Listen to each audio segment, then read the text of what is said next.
안녕하세요. 저는 30대 여자입니다. 아마 제가 신청한 사연을 여러분들께서 청취하고 계신다면 이미 저는 시댁에서 추석 명절을 보내고 있을 텐데요. 작년 11월에 남편과 결혼을 하고 시댁 식구들과 첫 명절을 보냈을 때 좋지 않은 일들이 좀 있었어요. 시댁 생활 경험이 부족한 저로서는 많이 당황스러웠고 여러 가지로 난처해진 상황들로 인해 분위기가 심각할 정도로 안 좋아졌었어요. 처음에는 어느 정도 이해를 하려고 했었는데 도가 지나쳤던 두 형님들의 행동이 돌이킬 수 없는 결과를 만들게 되었습니다. 제 이야기의 시작은 첫 명절을 보내기 위해 시댁에 발을 들이게 되면서부터였어요. 그때 당시 이미 시댁 식구들이 한자리에 모여 있었고 저희 부부가 좀 늦게 도착한 상황이었습니다. 차가 좀 막혀서 늦게 도착을 했었는데 시부모님께서는 충분히 이해를 해주셨지만 제 위로 두 형님은 늦게 도착한 저를 이해하지 못했어요. 저희 부부는 최대한 서둘러서 빨리 온다고 노력한 건데 차가 막히는 건 어떻게 할 수 있는 게 아니잖아요. 그래서 시모가 오다 보면 늦을 수도 있는 거니 그런 거 가지고 뭐라 하지 말라면서 상황을 정리해 주셨지만 두 형님들은 이미 앞치마를 두르고 주방에서 음식을 만들고 있어서 그랬는지 저를 불만 섞인 표정으로 바라보고 있었어요. 전날부터 분위기가 안 좋아질까봐 죄송하다며 어색한 미소로 상황을 풀어나가려 노력했습니다. 하지만 사람 마음이라는 게 한 번 생긴 불만은 좀처럼 쉽게 풀리지 않았습니다. 이미 저는 시댁에 늦게 도착했다는 이유로 형님들에게 안 좋은 인상을 심어주게 된 거였고 관계를 회복하기에는 어느 정도 시간이 필요해 보였어요. 그래서 최대한 두 형님들의 기분이 더 이상 상하지 않게 하려고 눈치껏 행동하면서 시댁에 오자마자 정신없이 음식 준비를 도왔습니다. 첫 명절부터 쉽지 않을 것 같은 느낌이 들었고 제 예상대로 잠시 시모가 자리를 비우자마자 저에게 말을 붙이며 상당히 신경질적으로 질문을 던졌습니다. 1시간 정도 늦었다는 이유로 저를 잡아먹을 듯이 노려보던 두 형님들한테 너무 서운했었지만 최대한 좋게 풀어가려고 묵묵히 들어주고 있었는데 아무리 생각해도 이건 좀 아닌 것 같아 둘째 형님의 말에 불만이 생기게 된 저는 결국 받아치게 되었습니다. 전날부터 펼쳐진 신경전에 긴장감이 맴돌았고 둘째 형님은 제가 말을 받아쳐서 당황했는지 어이가 없다는 듯 흥분하더니 전을 붙이던 뒤집개를 바닥으로 던졌어요. 둘째 형님의 갑작스러운 돌발 행동에 당황한 저도 기분이 상했었고 서운함이 크게 다가왔던 저는 둘째 형님을 노려봤어요. 동서, 지금 나랑 뭐 하자는 건데? 뭘 잘했다고 눈을 치켜 세워. 명절 첫날부터 늦게 온 동서 잘못 아니야? 내가 동서였으면 새벽같이 출발했을 거야. 서울에서 창원까지 오는데 시간이 꽤 걸린다는 거 모르고 있었던 것도 아니었잖아. 누가 봐도 동서가 잘못했으면 내가 안 좋은 말을 해도 찍소리 하지 말고 묵묵히 들어야 되는 게 맞는 거지. 일부러 늦게 오고 싶어서 그런 것도 아닌데 너무한 거 아니냐고? 지금 상황 파악이 전혀 안 돼? 형님이랑 내가 어떤 모습을 하고 있는지 안 보이냐고. 적당히 한마디 하고 넘어가려 했는데 안 되겠네. 내가 던진 뒤집개 주워서 다시 깨끗하게 닦은 다음 여기 준비되어 있는 전 부칠 재료 동서가 혼자 다 해. 늦게 온 만큼 당연히 그에 따른 대가를 치러야지. 우리는 좋아서 이 짓 하고 있는 줄 알아? 형님, 이거 어쩌죠? 정말 큰일이에요. 하필 들어와도 개념 없는 동서가 들어왔잖아요. 앞으로 동서 정신 상태 고쳐 잡으려면 상당히 힘들겠어요. 형님이 정신 바짝 차리게 한마디 좀 해주세요. 제가 늦게 온 건 잘못한 게 맞는데요. 저도 사정이라는 게 있는 거잖아요. 늦지 않게 오려고 했는데 저희 엄마가 아침 먹고 가라는 걸 무시할 수는 없잖아요. 그건 동서 입장이잖아. 우리가 그런 것까지 이해해 줘야 돼? 그럼 동서도 우리 입장을 이해해 줘야지. 왜 동서만 서운하게 생각하는지 모르겠네. 본인은 어쩔 수 없었다고 얘기하면서 우리가 화내는 건 이해 못하겠다? 그런 억지가 어디 있어?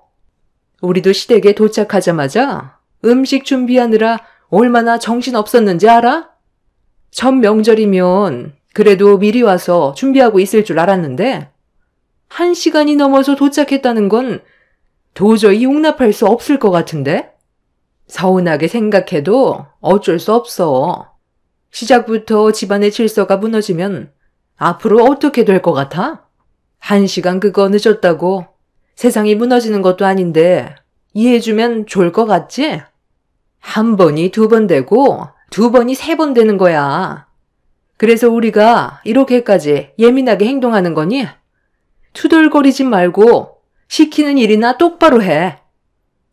두 형님들은 저를 조금도 이해해 주려고 하지 않았습니다. 진정이 서울이라 시부모님께서도 부모님과 충분히 시간 보내고 오라고 하셨지만 저도 눈치가 보여서 아침 일찍 출발하려고 했었는데 아침 식사만 같이 하길 원해서 음식 준비하는 거 도와드리고 그렇게 간단하게 식사를 끝낸 뒤 출발을 했던 거였는데 형님들이 이렇게까지 화낼 거라곤 전혀 예상하지 못했었어요. 시부모님도 저를 이해해 주셨는데 형님들이 되레 화를 내니 기분이 별로 좋지 않았어요. 그래서 저 혼자 음식을 다 만들라는 형님들의 말을 듣는 순간부터 손가락 하나 까딱하지 않고 그 자리에서 가만히 서 있었어요. 형님들은 제가 시키는 대로 행동하지 않자 흥분을 해서는 얼굴을 붉혔고 점점 더 분위기는 심각해졌어요. 결국 바닥에 던져버렸던 뒤집개를 형님이 다시 들더니 제 얼굴을 향해 올렸습니다. 지금 뭐 하는 짓들이야? 설마 했는데 잠깐 자리 비운 사이 셋째 며느리 잡고 있었던 거니? 내가 좀 전에 너희들한테 뭐라고 그랬어? 셋째가 좀 늦어도 첫 명절이고 차가 많이 막히는 것 같으니까 그걸로 문제 삼지 말라고 했잖아. 그새를 못 참고 애를 잡고 있어? 셋째가 많이 늦는다고 투덜거리더니 결국 일을 저지르려 했구만.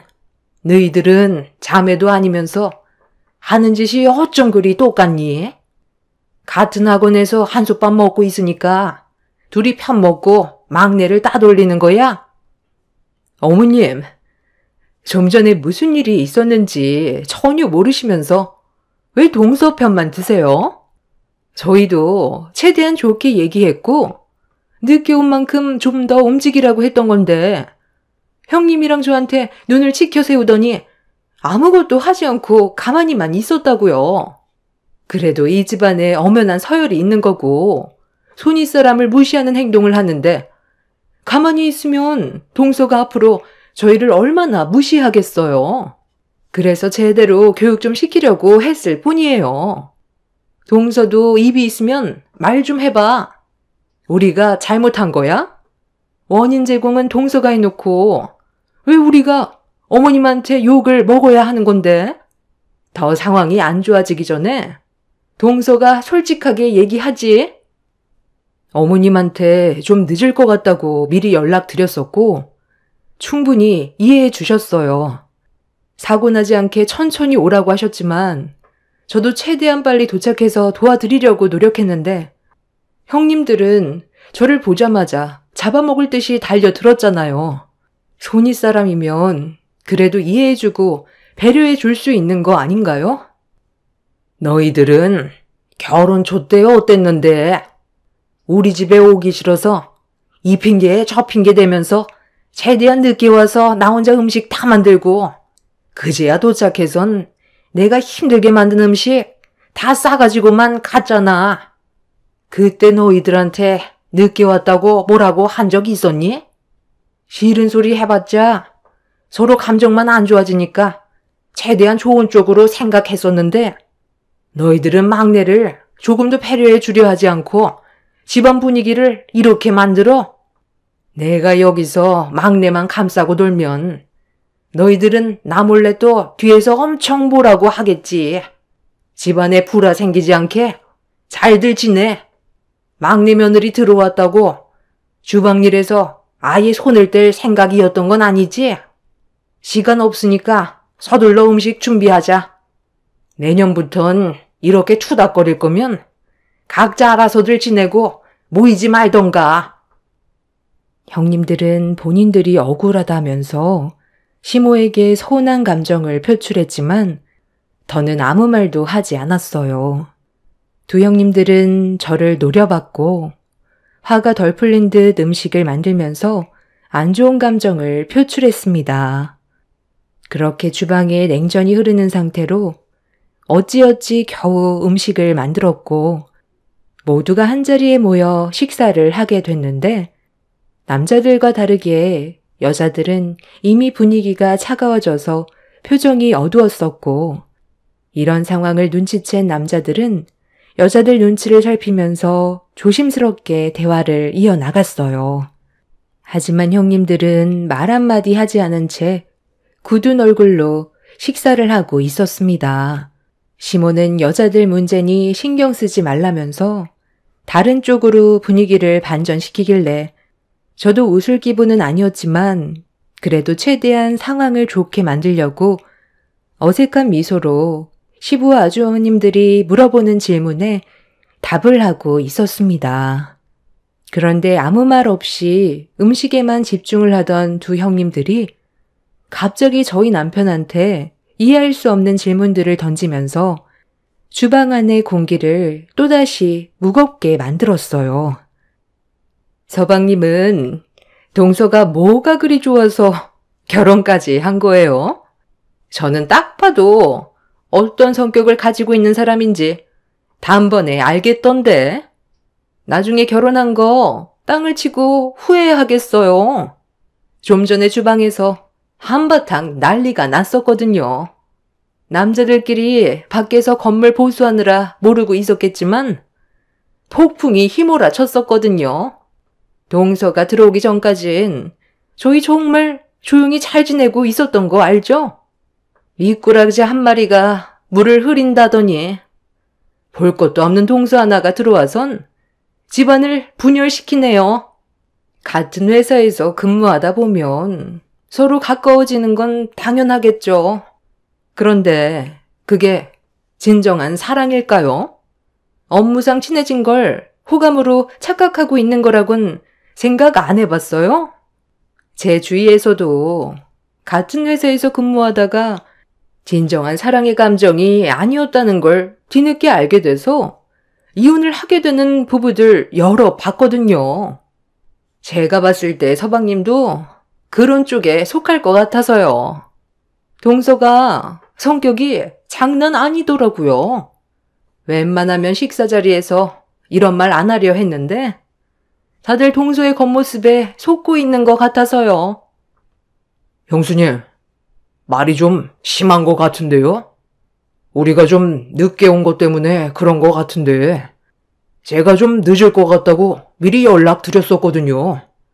우리 장인 장모님께서 아침 식사 같이 했으면 좋겠다고 하셨을 때 이 사람은 늦을까봐 서둘러 가겠다고 한 거. 첫 명절이라 저도 장인 장모님과 같이 식사하고 싶어서 제가 고집 부려서 아침 먹고 왔습니다. 그게 이 사람 잘못은 아니잖아요. 제 판단하에 움직인 건데 저한테 뭐라고 해야지 왜 아무 잘못도 없는 이 사람한테 열을 올리는 거예요? 어머머머, 서방님 와이프라고 지금 감싸고 도는 거예요? 정말 어이가 없네. 내가 이런 말까진 안 하려 했는데 동서가 우리와 한솥밥 먹을 정도의 위치는 아니잖아요. 근본도 없는 집안에 검정고시 출신이면서 고래금융기업 회사에는 또 어떻게 취직했대? 그 회사에서 남들 커피나 타주면서 잡일이나 하겠지. 말 다 했어요? 형님, 저한테 뭐 자격지심 같은 거 있나요? 아까부터 정말 너무들 하네요. 도대체 이런 식으로 상황을 안 좋게 만들어서 무슨 이득을 보겠다고 함께 식사하는 자리에서까지 말을 함부로 하는 거죠? 참을 만큼 참았던 저로선 더는 좋게 넘어갈 수 없을 것 같아 형님의 말을 받아치며 목소리를 높였는데 그 순간 갑자기 저를 보며 영어로 말을 걸기 시작했어요. 옆에 있던 둘째 형님 또한 얼굴을 붉히면서 영어로 빈정대고 있었습니다. 이대 영문과를 나와 학원 강사로 일을 하고 있다는 말을 남편한테 듣긴 했었지만 제 앞에서 영어로 욕을 퍼부을 거라곤 상상조차 하지 못했습니다. 어이가 없어서 두 형님들을 바라보고 있었는데 둘째 형님이 저를 보며 비웃더니 검정고시 출신이라 못 알아듣겠냐면서 대화가 안 통한다고 깔깔거리며 큰형님과 얼굴을 마주보면서 웃고 있었어요. 번데기 앞에서 주름 잡는다고 두 형님들의 행동이 너무 유치해서 상대조차 하고 싶지 않아 말을 섞지 않았습니다. 그런 저를 보며 계속 놀리던 두 형님한테 화가 머리끝까지 올라온 남편이 자리를 박차면서 일어나 그만하라고 소리를 지르는 순간 남편 옆에 앉아있던 시모가 벌떡 일어나시더니 식탁 중앙에 올려져 있던 육전을 양손으로 들어 올려 두 형님들의 면상을 향해 사정없이 올려쳤습니다. 아무도 예상하지 못한 시모의 돌발 행동에 놀랐는지 기겁을 하고 있는데 시모는 거기에서 멈추지 않고 옆에 있던 간장 종지를 들어 두 형님들의 면상에 뿌려버리자 뭐 하는 짓이냐고 시모를 향해 소리치는데 시모의 한마디에 두 형님은 굳어진 얼굴로 저를 바라봤어요. 이대 영문과 나와 꼴랑 학원 강사 일 하는 주제에 어디서 지금 우리 막내 며느리한테 영어로 씨부리고 있어? 나도 다른 건 못 알아들어도 욕은 알아먹을 수 있다. 지금 막내 며느리가 참고 있는 거 안 보이니? 얘가 검정고시 출신인 건 맞는데 너희들 자존심 상할까봐 내가 아무 말도 하지 않고 있었거든? 그런데 너희들 하는 꼬락서니를 보니 사람 되긴 글러먹은 것 같다. 막내 며느리는 너희들보다 훨씬 대단한 대학인 하버드 출신이다 이년들아. 어디 그 학력 가지고 하버드한테 영어로 입을 털고 있어? 너희들 외국인이랑 대화는 제대로 해봤냐? 얘는 검정고시로 고등학력 취득하자마자 하버드 대학에 진학하려고 어렸을 때부터 해외에서 생활했었어. 너희들과는 근본 자체가 다른데 방금 뭐라고 그랬니? 다시 한번 그 주둥이 털어봐. 뭐라고 그랬냐고. 왜? 내가 하버드 출신이라고 하니까 믿기지가 않아? 이걸 보여줘야 정신이 번쩍 들 것 같니? 자, 봐봐라. 내가 막내 며느리한테 졸업식 날 찍은 사진 좀 달라고 했다. 너희들은 모르고 있었겠지만 우리 막내 며느리가 하버드 대학 나왔다는 게 너무 자랑스러워. 지인들 만나면 자랑하려고 핸드폰에 며느리 졸업사진 항상 가지고 다닌다. 이래도 못 믿겠니? 이대 나와서 학원 강사하는 너희들과 금융회사에 다니는 막내 며느리와 비교가 된다 생각해?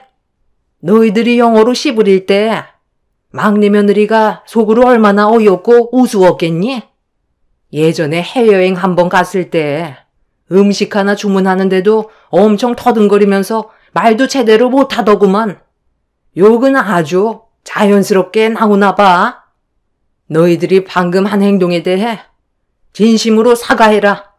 꼴에 먼저 시집 왔다고 형님 대접 받으려고 하는 거 내가 중간에서 계속 참견하면 싸움만 커질까봐 최대한 참고 있었는데 더는 그 꼴 못 봐주겠다. 당장 막내 며느리한테 진심으로 사과 못해?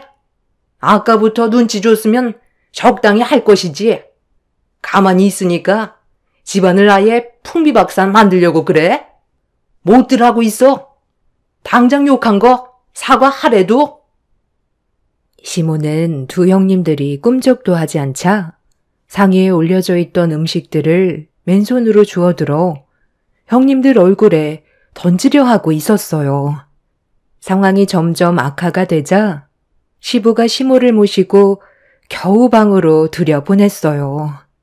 방 안에서도 두 형님들을 가만두지 않겠다면서 동네가 떠나갈 정도로 소리를 질렀습니다. 두 형님은 시모가 방으로 들어가자마자 저에게 왜 하버드 대학 나온 걸 얘기하지 않았냐고 물어봤어요. 제가 처음 시댁에 인사드리러 갔을 때 형님 네애들은 자리에 없었어요. 그때가 아마 수능 시험이 바로 코앞이라 학원 강사 일을 하던 형님들은 정신없이 바쁜 날들을 보내고 있어서 제가 시모와 나눈 대화에 대해 전혀 알지 못하고 있었습니다. 시모는 두 형님들의 성격을 이미 알고 있어서 그랬는지 하버드 대학에 졸업했다는 걸 알게 된다면 자존심 상해할까봐 시모가 나중에 상황 봐서 얘기하신다고 하길래 저는 묵묵히 가만히 있었습니다. 그리고 남편과 결혼 이후 제가 하버드 졸업생이라는 걸 말하게 될 상황도 없었어요. 결혼 이후 각자 정신없이 지내다 보니 첫 명절날 제대로 얼굴을 보게 된 거였고 그전에는 얼굴 마주칠 일이 없던 거였죠. 두 형님들은 상당한 충격을 받았는지 얼떨떨해하며 자리에서 일어나지 못하고 있었어요. 남편은 그만 방으로 들어가는 게 좋겠다면서 저보고 먼저 일어나자고 하길래 저도 두 형님들에게 더는 할 말이 없어서 조용히 방으로 들어왔어요.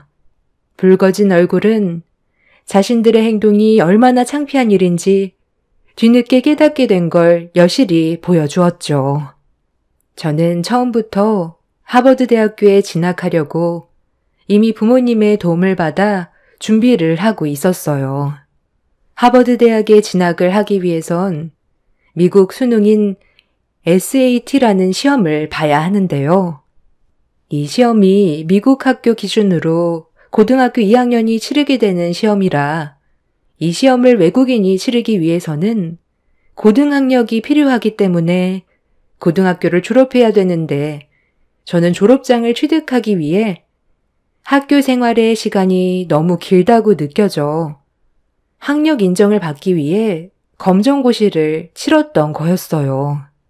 그렇게 시간적으로 여유가 생긴 저는 해외에서 추가적으로 공부를 하게 되었고 원하던 하버드 대학에 진학을 할 수 있었습니다. 그렇게 시댁 집안 상황이 엄청 안 좋아졌었는데 큰형님이 저와 잠깐 대화 좀 하자면서 노크를 하길래 남편이 문을 열어줬는데 두 형님들이 제 눈치를 보면서 방으로 들어왔어요. 큰형님은 동서들끼리 대화하고 싶다면서 남편한테 자리 좀 비켜달라며 부탁을 했어요. 그리고 잠시 뒤 둘째 형님이 저에게 먼저 말을 걸었습니다. 동서, 오늘 있었던 일들에 대해서는 내가 정말 미안하게 생각해. 형님도 어른답지 못한 행동으로 집안 분위기를 안 좋게 만들었던 부분에 대해 후회하고 있어. 서로 오해가 쌓여서 생기게 된 일이니까 우리 좋게 풀자고.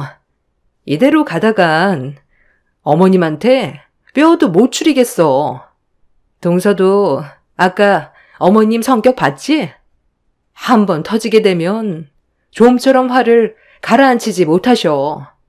상황을 빨리 정리하지 않으면 이번엔 정말 머리채 잡힐지도 모른다고. 지금도 방 안에서 아버님이 나오지 못하게 말리고 있으니까 소리만 지르고 계시잖아. 우리 여기에서 좋게 해결 보자. 앞으로 동수한테 잘할 테니까 좀 전에 했던 말들 전부 잊어버려. 나도 정말 미안하게 생각해. 서로에 대해 제대로 아는 것도 없었는데 동서를 함부로 판단해서 이런 문제가 생긴 것 같네. 절대 억하심정 같은 건 없었던 거 알지? 동서를 얼마나 봤다고 그런 게 있었겠어? 그리고 내가 하나 부탁할 게 있는데 현재 우리 학원 사정이 많이 어렵거든. 예전에는 페이 강사로 일을 하다 보니 생활의 부족함을 잘 몰랐었는데 결혼하고 나서 둘째 동서네랑 성공해보겠다고 동업을 했었거든. 가족들끼리 학원 하나 차리면 예전보다 삶이 좋아질 거라 생각했는데 그게 아니더라고. 여러 가지로 부딪히는 게 많았고 최근에 전염병 때문에 학원이 정말 힘들었었잖아. 그래서 폐업을 해야 되나 고민까지 하고 있었어. 최근에 다시 조금씩 안정권에 접어들긴 했는데 여러 가지로 스트레스를 받다 보니까 동수한테 좋은 말이 나가지 않았던 것 같아. 이런 안 좋은 상황 속에 정말 염치 없지만 우리 좀 살려주면 안 될까? 일주일에 3번이라도 좋으니까 조금만 짬내서 우리 학원에서 강의 좀 해주면 안 돼? 무보수로 해달라는 거 아니야. 당연히 돈은 주겠지만 우리 형편이 많이 안 좋아서 생각했던 것보다 많이 줄 순 없겠지만 그래도 우리 학원에 하버드 출신인 동서가 강의를 한다고 하면 입소문이 나게 될 테고 그렇게 되면 학원 운영에 도움이 될 것 같은데 정기적으로 해주면 좋겠지만 동서도 많이 바쁘니까 딱 3번, 아니 1번이라도 도와주면 안 될까? 내가 이렇게 부탁할게. 아까는 식구들이 많아서 자존심 때문에 진심으로 사과를 못했는데 동서가 원하면 내가 무릎이라도 꿇을게. 그러니 우리 좀 살려주라. 지금 솔직하게 말해서 입에 풀칠하는 것도 힘든 상황이야. 주위에 경쟁 입시 학원이 많아서 아주 죽을 맛이라고. 그래, 막내 동서. 오죽했으면 형님이 무릎까지 꿇으려 하겠어. 그만큼 절박해서 그래.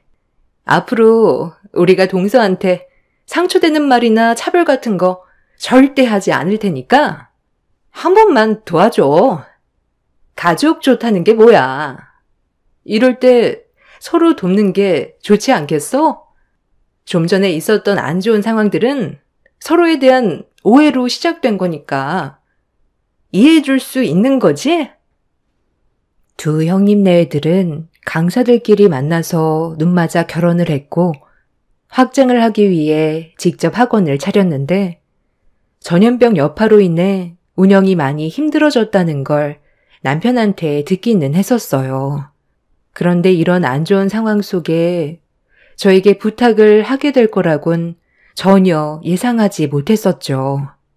두 형님은 학생들에게 긍정적인 에너지를 줄 수 있게 격려가 되는 강의를 해주면 된다고 부탁했지만 그 전에 이미 크게 상처를 받아서 형님들의 부탁을 바로 들어줄 수가 없었습니다. 결국 생각해 보겠다는 말로 마무리 지었지만 제가 두 형님들과 좋게 풀어야 모든 상황들이 안정을 되찾게 될 것 같아 최대한 좋은 쪽으로 해결을 보게 되었습니다. 그렇게 힘들어질 것 같았던 심각한 상황들은 정리가 되었고 시모도 좋게 풀었다는 한마디에 더는 아무 말도 하지 않으셨어요. 그렇게 저는 설 명절이 끝나고 하루 일정을 잡아 시간을 내어 형님 학원에 1일 초빙 강사로 강의를 하게 되었습니다. 그날 이후 학생들의 반응이 좋았는지 형님들은 저에게 추가적으로 몇 번 더 요구를 했지만 마지못해 들어주긴 했었는데 저도 업무가 많이 바쁜 상태라 시간을 빼는 게 쉽지 않았어요. 그런데 한두 번 정도 도와주면 될 것 같았던 일들이 계속해서 제가 초빙 강의를 해주길 바라는 형님들과 또다시 조금씩 마찰이 생기게 되었습니다. 한 달에 한두 번 하는 것도 쉽지가 않은데 형님들의 지속적인 요구를 거절하는 것도 쉽지가 않더군요. 그래서 최대한 일정을 조절해서 도와주고 있긴 하지만 이번 추석 명절 때 두 형님들한테 확실하게 그만해야 될 것 같다고 얘기하려고 생각 중입니다. 호의가 계속되면 당연한 권리로 생각한다던데 정말 그런 거 같더라고요. 제 사정을 이해 못 해주고 본인들 사정만 얘기하는 형님들한테 너무 서운했었어요. 이 문제로 또다시 서로 얼굴을 붉히게 될까봐 걱정이 많지만 한 번 아닌 사람들은 정말 아니라는 걸 이번 일을 통해 많은 경험을 하게 되었습니다. 아마 또다시 폭풍이 휘몰아칠지도 모르겠지만 확실하게 의사표현하고 여기까지만 할 생각입니다. 결혼 생활하는 게 이렇게까지 힘든 줄 몰랐어요. 남편과 단둘이 행복하게 살면 될 줄 알았는데 주변 가족들까지 신경 쓰고 맞춰가야 한다는 게 여간 힘든 게 아니네요. 지금의 상황이 많이 답답하지만 하루빨리 모든 것들이 속 시원하게 정리가 됐으면 좋겠습니다. 제 사연 들어주신 분들 즐거운 추석 연휴 보내시길 바랍니다. 감사합니다. 안녕하세요. 저는 40대 여자입니다. 사람이 살면서 환경에 따라 변할 수도 있지만 태어날 때부터 이미 어느 정도 사람의 본성이 정해진다는 건 부정할 수 없는 사실인 것 같습니다. 제가 최근에 겪었던 상황을 직접 두 눈으로 보게 되면서 많은 걸 느낄 수가 있었고 고민 끝에 내린 결정을 후회하지는 않습니다. 문제가 시작된 건 제 아이와 같은 또래인 형님의 아이가 같은 학교를 다니게 되면서부터 마찰이 생기기 시작하더니 결국 엄청난 사건이 터져 버렸습니다. 제 딸이 다니고 있는 학교로 형님의 아이가 전학을 왔어요. 아주버님의 회사 문제로 겸사겸사 전학을 오게 된 거였는데 제 딸과 같은 반으로 배정을 받았습니다. 여기까지는 크게 신경 쓰지 않았던 게 가족들과 함께 지내면 서로 의지하고 좋은 관계를 유지할 수 있을 줄 알았거든요. 그런데 그건 잘못된 생각이었다는 걸 시간이 지나고 알게 되었습니다. 처음에는 같은 고등학교를 다니면서 잘 지내고 있는 모습을 보여줬어요. 제 딸도 사촌과 같은 반에 배정돼서 서로 의지하고 좋은 점이 많다며 1학년 생활을 잘할 수 있을 것 같다는 말을 했었습니다. 형님과 저와의 사이가 나쁜 것도 아니라서 아이들도 잘 지낼 수 있을 줄 알았는데 시간이 지나면서 제 딸의 얼굴 표정이 안 좋아졌고 얼굴에 근심이 한가득이더라고요. 처음에는 말을 잘 안 하려고 해서 답답했는데 나중에 학교에 생활을 하는데 문제가 생겼다는 걸 저에게 전부 털어놓게 되었고 이 일로 인해 가족 간의 분열까지 생기게 되었습니다. 어느 날 제 딸이 집에 울면서 들어왔어요. 그 모습을 보게 된 저는 너무 놀라 방으로 들어가는 딸의 뒤를 따라 들어간 뒤 감정을 추스르지 못하는 딸을 진정시키면서 무슨 일이 있었는지 물어보게 되었습니다. 한참 동안 말을 하지 않으려 했던 제 딸의 입에서 나온 한마디는 형님의 딸이 다른 아이들과 어울려서 제 아이를 따돌린다는 거였어요. 처음에는 잘 지내는 것 같더니 갑자기 따돌림을 당하고 있다는 말을 들었을 땐 가슴이 철렁 내려앉았죠. 언제부터였냐고 물어보자 꽤 시간이 지났었는데 잘 지내보려고 노력했었지만 쉽지 않았는지 그동안 힘들었다는 말을 꺼냈어요. 그래서 가족끼리 따돌린다는 건 있을 수 없는 일이라 저는 곧장 형님한테 전화를 걸었습니다. 그리고 이 문제에 대해서 진지하게 대화를 이어나갔어요. 그런데 수화기를 통해 들린 형님의 말은 저에게 충격을 안겨주었네요. 애들이 놀다 보면 그럴 수도 있는 거지. 별것도 아닌 일로 전화해서 뭐 어쩌자는 거야? 동서는 내가 내 딸을 주의시켰으면 좋겠어? 그걸 원하는 거야? 형님, 학교 생활이 얼마나 중요한지 알잖아요. 어린애들도 아니고 한창 예민한 나이인 거 모르는 것도 아니면서 어떻게 그런 식으로 말하세요? 우리가 남도 아니고 가족이잖아요. 같은 반으로 배정을 받았으면 서로 의지하면서 잘 지내면 되는 건데 반에서 에리가 주동해서 재은이를 따돌렸다는데 어떻게 아무렇지도 않게 반응을 할 수가 있는 거예요? 제가 직접 에리랑 통화하고 싶은데요. 바꿔줄 수 있죠? 잘못된 걸 바로 잡아줘야 나중에 이런 일이 없을 것 같아서요. 학창 시절 때 받았던 상처가 평생 간다는데 서로 웃으면서 좋게 학교 생활 마무리하면 좋잖아요. 바꿔주기 싫으면 형님이 말 좀 잘해주세요.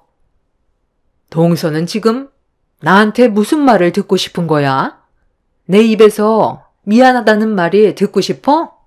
내 딸 주의시키고 앞으로 서로 잘 지낼 수 있게 나보고 교육하라는 걸로 들리는데 내가 왜 그렇게 해야 되냐니까? 에리 말로는 걔가 따돌림 당할 짓을 한다더만. 재은이가 반에서 1등이라며? 그래서 애들 무시하고 엄청 잘난 척 한다던데? 공부 잘하는 애들 특징 있잖아. 자기가 남들보다 우월하게 생각해서 말도 섞지 않으려 하고 꼴에 반해서 회장이라고 애들을 지적하려 들면 누가 좋은 시선으로 바라보겠어. 당연히 자연스럽게 불만이 따라오게 되는 거잖아. 공부 좀 한다고 남을 무시하는 그런 버릇, 그것부터 고쳐야 할 것 같은데? 제가 학교 생활에 대해 물어보니까 에리가 질이 안 좋은 애들과 어울려서 걱정이 되니까 염려되는 마음에 그런 애들과 어울리는 거 조심하라고 했다던데요. 남도 아니고 사촌끼리 안 좋은 애들과 어울리면 당연히 걱정되는 말을 해줄 수 있는 거죠. 계속 이런 식으로 상황을 안 좋게 만들면 같은 반에서 생활하기가 힘들지도 몰라요. 어머머, 그 말 뜻은 지금 내 딸을 전학시키기라도 하겠다는 거야? 동서가 별것도 아닌 일을 부풀려서 상황을 더 안 좋게 만들고 있다는 건 생각 안 해봤어? 나랑 동서가 안 좋은 감정으로 이어지면 애들한테도 영향이 간다는 거 모르는 거 아닐 텐데 쓸데없는 일로 괜히 상황만 악화시키지 말고 동서애나 똑바로 교육시켜. 제가 생각했던 거와 다르게 형님은 상당히 예민하게 반응을 했어요. 전화 통화를 하는 동안 저도 기분이 안 좋아졌고 차라리 얼굴을 대면하고 상황을 풀어나가는 게 좋을 것 같아 돌아오는 주말에 시댁 모임이 있었는데 그때 다시 한번 대화를 해보는 걸로 결정을 하게 되었습니다. 그렇게 가족 모두가 시댁에 모였을 때 필요한 말은 해야 될 것 같아 전화통화로 했던 말을 다시 한번 이어갔어요. 형님은 과일을 먹다 말고 포크를 테이블 위에 던지더니 저에게 화를 냈습니다. 동서, 지금 뭐 하자는 거야? 저번에 전화로 얘기 끝냈으면 됐지. 왜 어머님 댁에 와서까지 그 말을 꺼내는 건데? 좋은 분위기 다 망칠 작정이야? 형님, 제 딸 재은이가 요즘 이 문제로 스트레스를 많이 받았는지 잠도 제대로 못 자고 있어요. 우리가 남도 아니고 가족이잖아요. 서로 좋게 지낼 수 있는 건데 따돌리는 건 나중에 심각한 문제로까지 이어진다는 거 모르지 않잖아요. 그때 통화했을 때 갑자기 끊어서 해결된 건 아무것도 없었잖아요. 에리 너는 우리 재은이를 따돌려야 되겠어? 남도 아니고 가족인데 서로 의지하면서 잘 지내면 얼마나 좋니? 그게 힘든 일도 아니잖아. 그리고 질이 안 좋은 애들과 어울린다며? 제가 누구랑 어울리던 그건 제 자유 아니에요? 그런 것까지 제가 왜 일일이 감시를 받아야 되는 건데요? 한두 살 먹은 나이도 아니고 저도 다 분간할 줄 알아요. 저와 함께 어울리는 애들 겉으로만 센 척하는 거지 다른 애들과 다를 바 없다고요. 우리 반에서 절반 이상이 재은이 싫어하는데요? 자기가 선생도 아니면서 꼴에 학급 회장이랍시고 애들 통제나 하려 들고 공부 잘하는 애들끼리만 어울려 다니는데 그 꼴이 다른 친구들 보기에 얼마나 재수없는지 아세요? 에리 너 지금 어른한테 말버릇이 그게 뭐야? 네가 질이 안 좋은 애들과 어울리니까 걱정돼서 얘기한 거라는데 이런 식으로 어른 말에 말대답하고 상황을 악화시켜서 네가 얻어가는 게 뭔데? 걔들이 앞으로 네가 살아가는 데 있어서 도움을 준다고 생각하니? 어느 정도 정신이 박혀있는 애들과 어울려야 미래도 계획할 수 있고 다른 여러 가지를 배울 수 있는 건데 그런 안 좋은 애들과 어울리면 나쁜 것만 배우게 되잖아. 그래서 걱정돼서 말을 해줬으면 좋게 받아들여야지. 반에서 네가 중심으로 재은이를 따돌리면 앞으로 어떻게 얼굴 보며 지낼 건데? 너희들은 다른 애들과 다르게 평생 얼굴 보며 살아야 되는데 벌써부터 이런 식으로 안 좋은 감정을 만들게 되면 나중엔 서로 등 돌리고 살게 되는 거라고. 지금은 뒤에서 받쳐주는 부모가 있으니까 걱정이 없겠지만 나중에 너희들끼리 남았을 때 누구 하나 어려운 상황이 생기면 도움을 주고받아야 되는데 이런 식으로 분열이 생기면 서로 돕고 살지도 못한다. 그리고 형수님도 너무 애만 감싸고 돌지 마세요. 재은애미 너는 지금 내 앞에서 뭐 하자는 거니? 이런 얘기는 나로 풀어야 되는 거 아니야? 에리가 얼마나 당황스럽겠어. 네 애만 잘났니? 가족이면 생활 전체를 감시해도 된다는 거야? 애들이 성향이 같은 것도 아니고 서로 어울리고 노는 부류가 다른 건데 에리가 친하게 생각하고 있는 애들한테 질이 안 좋다면서 그만 어울리라고 하면 얘 입장에서는 얼마나 난처하겠어. 다른 반도 아니고 같은 반인데 친하게 지내다가 갑자기 등 돌리면 앞으로 얘 학교 생활을 어떻게 책임질 건데? 너희들이 같은 반이라도 서로 그냥 모른 척 하면서 지내라. 할미가 봤을 때 그게 제일 현명한 방법이야. 어차피 각자 인생 알아서들 사는 건데 이런 식으로 상황을 심각하게 만들 바엔 서로 투명인간 취급하면서 지내면 얼굴 붉힐 일도 없고 이런 문제도 안 생기게 될 거다. 어차피 2학년 올라가면 다른 반 될 수 있는 확률이 더 크잖니?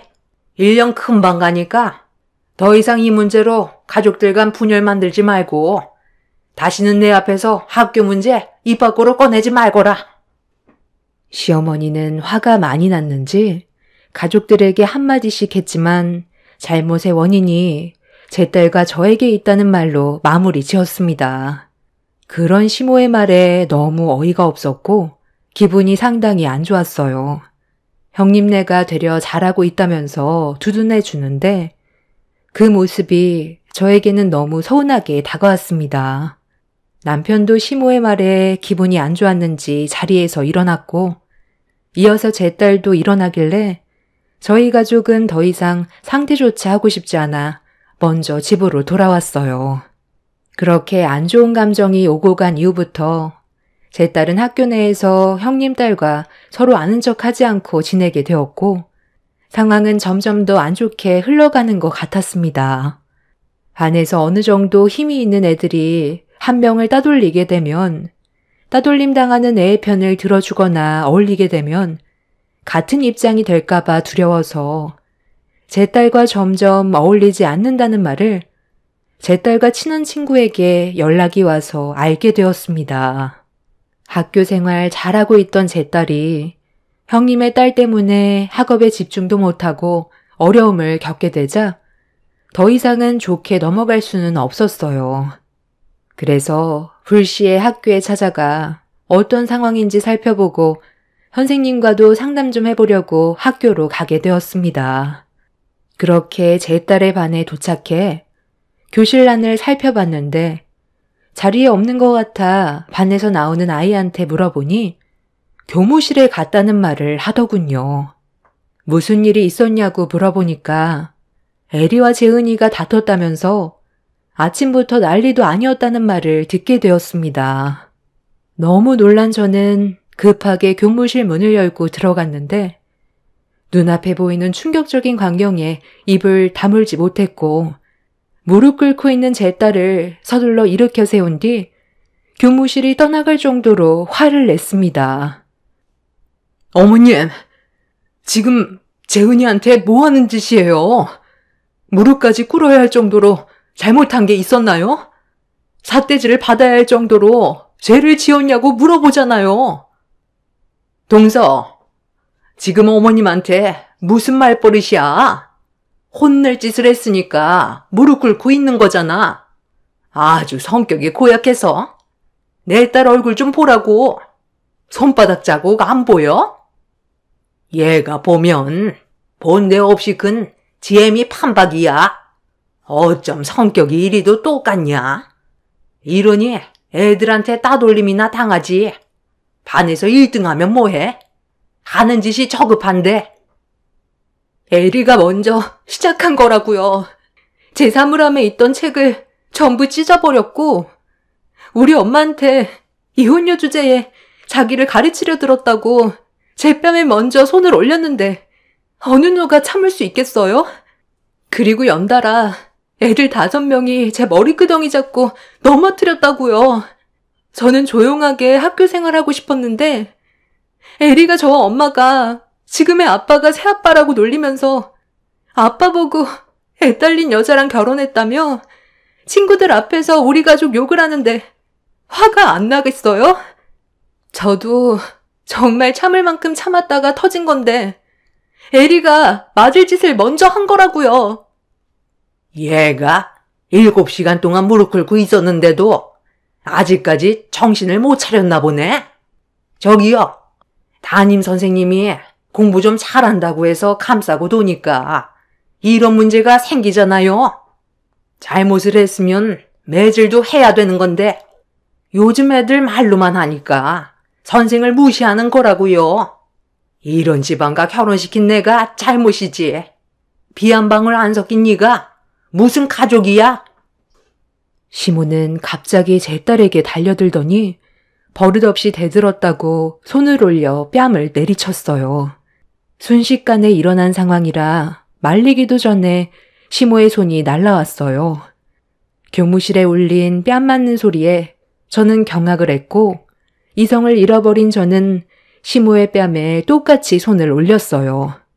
형님은 저와 제 딸이 시댁의 중간에 끼어들어서 이런 사태가 벌어진 거라며 저에게 달려들어 머리채를 잡았고 시모는 감히 자기 얼굴에 손을 올렸다고 미치광이처럼 날뛰면서 제가 왜 이혼을 했는지 알 것 같다며 남편과 갈라서라는 말과 함께 형님과 힘을 합쳐서 제 머리채를 잡아 사정없이 흔들어댔어요. 남편을 진심으로 사랑했었지만 저에겐 딸이 있어서 재혼에 대한 고민은 안 할 수 없었는데 남편은 제 딸을 친딸처럼 대해주었고 충분한 시간을 두고 제 딸에게 천천히 다가와 주었어요. 그렇게 몇 년의 시간이 흐르고 제 딸이 지금의 남편을 새아빠로 받아들일 준비가 돼서 결혼까지 할 수는 있었지만 아무래도 남편은 초혼인데 저는 애 딸린 이혼녀라 시댁 집안에서 좋아하지는 않았습니다. 그래도 남편이 오랜 시간 설득해준 덕에 결혼을 허락받을 수 있었지만 항상 저와 제 딸에게 향한 불만들을 가지고 있었어요. 피 한 방울 섞이지 않아서 그런지 항상 형님 딸의 편에서만 얘기를 들어주었지 제 딸의 편은 단 한 번도 들어주지 않았습니다. 발은 안으로 굽는다는 거 그때만이 느끼고 있었는데 이번에 형님 애와 제 딸이 서로 마찰이 있었을 때 시모가 학교에까지 찾아와 제 딸에게 막말을 퍼붓고 7시간 동안 무릎 꿇게 했다는 거에 억장이 무너졌어요. 담임 선생님도 저에게 연락을 취하려 했지만 시모가 시댁 집안의 어른으로서 모든 걸 알아서 처리하겠다며 저에게 연락하는 순간 더 크게 난리칠 거라는 말에 난처해서 아무것도 하지 못하고 재은이에게 달려드는 시모의 행동을 최대한 제지할 수밖에 없었다고 하는데 그 말을 들었을 때 우라통이 터지더라고요. 만약 제가 자진해서 학교에 오지 않았다면 제 딸은 잘못도 없는데도 계속해서 무릎 꿇린 채 벌을 받고 있어야 했었을 겁니다. 제 딸의 얼굴에 손을 올린 행동에 대해 절대로 용서를 할 수 없었던 저는 양손으로 형님과 시모의 머리채를 잡아 둘의 머리를 사정없이 충돌시켜 버렸어요. 쿵 하는 소리와 함께 부딪히는 순간 시모와 형님은 제 머리를 잡고 있던 손을 놓더니 본인들의 이마를 만지면서 고통스러운 듯 교무실을 굴러 다녔습니다. 저는 그 사이 제 딸을 데리고 교무실 밖으로 나가려는데 뒤에서 시모가 달려와 제 딸의 머리끄덩이를 잡았고 저는 시모와 제 딸을 떨어뜨리기 위해 안간힘을 쓰며 담임 선생님한테 경찰에 신고해달라고 도움을 요청하고 있었는데 그 순간 교무실 문이 활짝 열렸고 눈앞에 학교가 떠나갈 정도로 학교장님이 시모를 향해 그만하라고 소리를 지르더니 제 딸의 얼굴을 보자마자 시모의 뺨에 손을 올렸어요. 지금 학교에서 뭐 하는 짓입니까? 당장 그 손 놓지 못해요? 얘 재은아, 괜찮니? 얼굴 좀 보자. 누가 얼굴을 이 지경으로 만들어놨어? 당신이야? 4반 유 선생님, 이 지경까지 방관하고 뭐 하는 겁니까? 연수가 잡혀있는 날에는 학교에 문제가 생기면 안 된다고 누누이 얘기했었잖아요. 그런데 이게 지금 어떻게 된 상황이에요? 그게요. 교장 선생님, 죄송합니다. 저도 제 선에서 최대한 해결 보려 했는데 상황이 갑자기 심각해져서 저도 수습을 하기가 어려웠어요. 오면서 어떤 상황인지 대충 들었습니다. 이런 일이 있을까봐 내가 미리 애들한테 말을 해놓으라고 했던 건데 그래야 애들이 더 함부로 대하지 않았을 거 아닙니까? 재은이도 조용히 다니고 싶어서 그랬던 거 아시잖아요. 저희도 이런 상황까지 오게 될 줄 몰랐어요. 그렇잖아도 오늘 이 문제로 담임 선생님과 대화 좀 해보고 아버님 얼굴도 좀 뵈려고 찾아왔던 거예요. 그런데 갑자기 이런 일이 생긴 거고요. 저들 잘 사는 모습 보여드리고 싶었지. 두 번째 결혼 생활이 이렇게 될 줄 몰랐어요. 내 아들과 이혼을 했으면 잘 사는 모습을 보여줬어야지. 어떻게 또 저런 집안과 엮여서 우리 소녀가 이런 피해를 받아야 돼? 얼마나 대단한 집안이길래 너랑 우리 소녀를 이렇게 함부로 대해? 내가 교장의 권한으로 당장 저 학생을 전학시킬 테니 그렇게 하세요. 잠깐만요. 제 딸을 전학시킨다고요? 그건 안 되죠. 전학 온 지 얼마 되지도 않았는데 또 전학 가면 제 딸의 이미지가 안 좋아진다고요. 그리고 제 딸 전학교에서도 강제 전학 보낸 거라 받아주는 곳도 없다고요. 지금 상황을 대충 보니까 동서, 전 시아버님이 학교장님이셨어? 아니 그런데 왜 그동안 말을 하지 않았던 거야? 동서가 나한테 한마디라도 해줬으면 이런 문제 생기지도 않았잖아. 저도 아픈 과거가 있는데 굳이 끄집어내서 형님한테 전부 다 설명해 줄 필요는 없잖아요. 서로 학교 생활하는 동안 조용히 보내자고 부탁했었잖아요.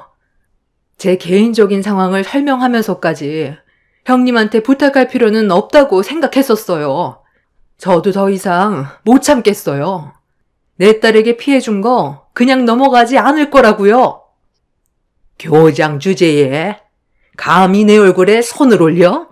내가 너한테 이혼한 각오에 대해 전부 다 설명해 달라는 것도 아니었고 애들이 다니고 있는 학교의 교장이 전 시아버지라는 말 한마디만 했어도 이렇게까지 심각해지지 않았을 텐데 그 말 한마디 못해서 이 지경까지 왔으면 너한테도 잘못이 없는 건 아니지. 우리 손녀 얼굴을 이 지경으로 만들어 놓고 애를 7시간 찬 시멘트 바닥에 무릎 꿇려 놓고 참 뻔뻔하시네. 어른답지 못한 행동을 했으면 당연히 맞아야지. 유 선생, 당장 조 학생 강제 전학 준비하세요. 받아주는 것 없으면 학폭위 열고 강제 퇴학시킬 겁니다.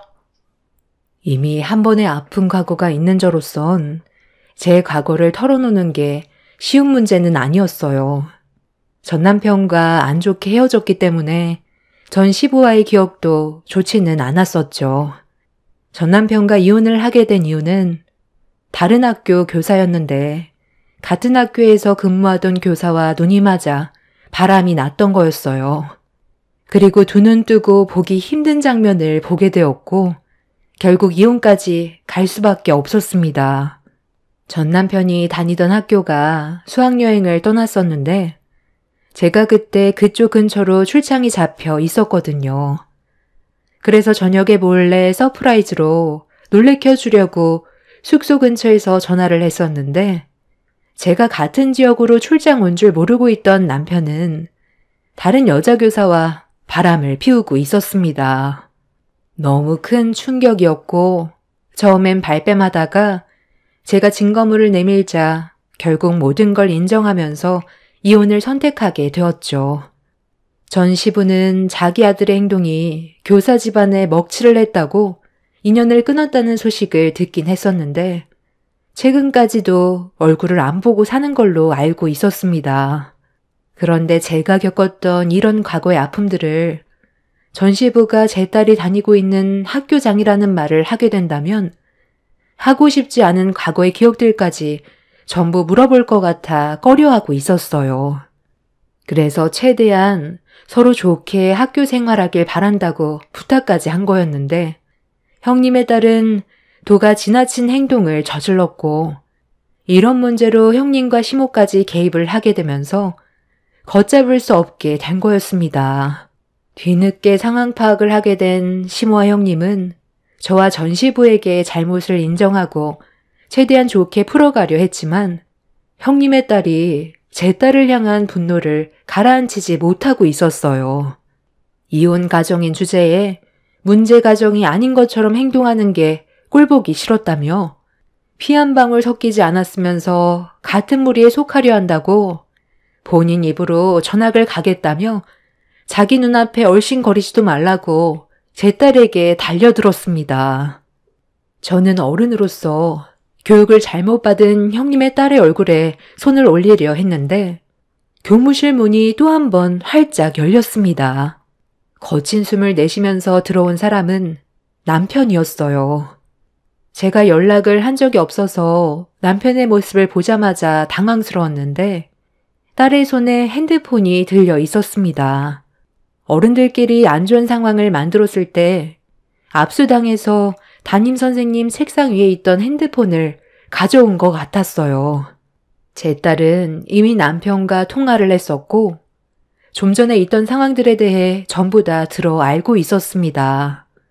남편은 교무실 문을 열고 들어오자마자 이성을 잃어버린 상태로 형님의 딸의 얼굴에 사정없이 손을 올려버렸어요. 그리곤 저와 제 딸의 앞에 서서 형님과 시모에게 얼굴을 붉히면서 막말을 퍼부었고 남편의 등장으로 상황은 순식간에 정리가 되었습니다. 이 일로 인해 결국 전 시부는 학교장의 권한으로 형님의 딸을 강제 전학시켰고 제 딸은 정상적인 등교를 할 수 있었어요. 학교 내에선 제 딸이 교장의 친손녀라는 소문이 순식간에 퍼졌고 더는 제 딸을 괴롭히는 학생들은 없었습니다. 그런데 최근에 상피제라고 직계 가족이 있는 학교에 그 자녀들이 다니지 않도록 배제하는 방안이 각 시에서 자체 지침을 만들어 결정하고 있다는 말을 들은 적이 있었어요. 전 시부가 교장으로 있는 동안 제 딸이 같은 학교를 다니는 게 힘들어질 것 같아 제 딸도 다른 학교로 전학을 고려하고 있었는데 전 시부는 교장으로서 학교를 운영하는 게 체력적으로 많이 힘들다고 판단해 이미 제 딸이 사립학교에 입학을 하기 전부터 교장직에서 내려오려고 퇴임을 준비 중이셨다는 말을 하셨습니다.